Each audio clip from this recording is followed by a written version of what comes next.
भारत में भगवान शिव के अनेक अद्भुत मंदिर हैं और उन्हीं में से एक हिमाचल प्रदेश के कुल्लू में स्थित बिजली महादेव मंदिर है। कुल्लू का पूरा इतिहास बिजली महादेव से जुड़ा है। कुल्लू शहर में व्यास और पार्वती नदी के संगम के पास एक ऊंचे पर्वत के ऊपर बिजली महादेव का प्राचीन मंदिर है। पूरी कुल्लू घाटी में ऐसी मान्यता है कि यह घाटी एक विशालकाय सांप का रूप है। मान्यता है कि भगवान शिव ने इस स्थान पर एक शैतान रूपी नाग का वध किया था। जिस स्थान पर मंदिर है वहां शिवलिंग पर हर 12 साल में भयंकर आकाशीय बिजली गिरती है। बिजली गिरने से मंदिर का शिवलिंग खंडित हो जाता है। यहाँ के पुजारी खंडित शिवलिंग के टुकड़े एकत्रित कर मक्खन के साथ इसे जोड़ देते हैं और कुछ ही माह बाद शिवलिंग एक ठोस रूप में चमत्कारी तौर से परिवर्तित हो जाता है। तो आइए जानते हैं इस शिवलिंग पर हर 12 साल में बिजली क्यों गिरती है और इस जगह का नाम कुल्लू कैसे पड़ा। इसके पीछे अधिकतर एक कहानी सुनने को भी मिलती है जो कुछ इस प्रकार से है। कुल्लू घाटी के लोग बताते हैं कि बहुत पहले यहाँ कुलांत नामक दैत्य रहता था। दैत्य कुल्लू के पास की नागण धार से अजगर का रूप धारण कर मंडी की घोघर धारा से होता हुआ मथाण गांव आ गया था। वो जिस रास्ते से आया था उस जगह एक विशालकाय संपनुमा घाटी तैयार हो गई थी।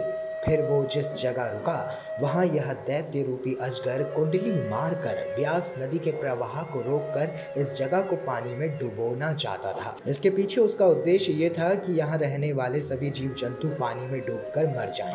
भगवान शिव कुलांत के इस विचार से काफी चिंतित हो गए। बड़े जतन के बाद भगवान शिव ने उस राक्षस रूपी अजगर को अपने विश्वास में लिया। शिव ने उसके कान में कहा कि तुम्हारी पूंछ में आग लग गई है। इतना सुनते ही जैसे ही कुलांत पीछे मुड़ा तभी शिवजी ने कुलांत के सिर पर अपने त्रिशूल से उस पर वार कर दिया। त्रिशूल के प्रहार से कुलांत तुरंत मारा गया। कुलांत के मरते ही उसका शरीर एक विशाल पर्वत में बदल गया। उसका शरीर धरती के जितने हिस्से में फैला हुआ था वह पूरा का पूरा क्षेत्र पर्वत में बदल गया। रोहतांग दर्रा और उधर मंडी के गोघर धार तक की घाटी कुलांत के शरीर से इस स्थान को निर्मित माना जाता है।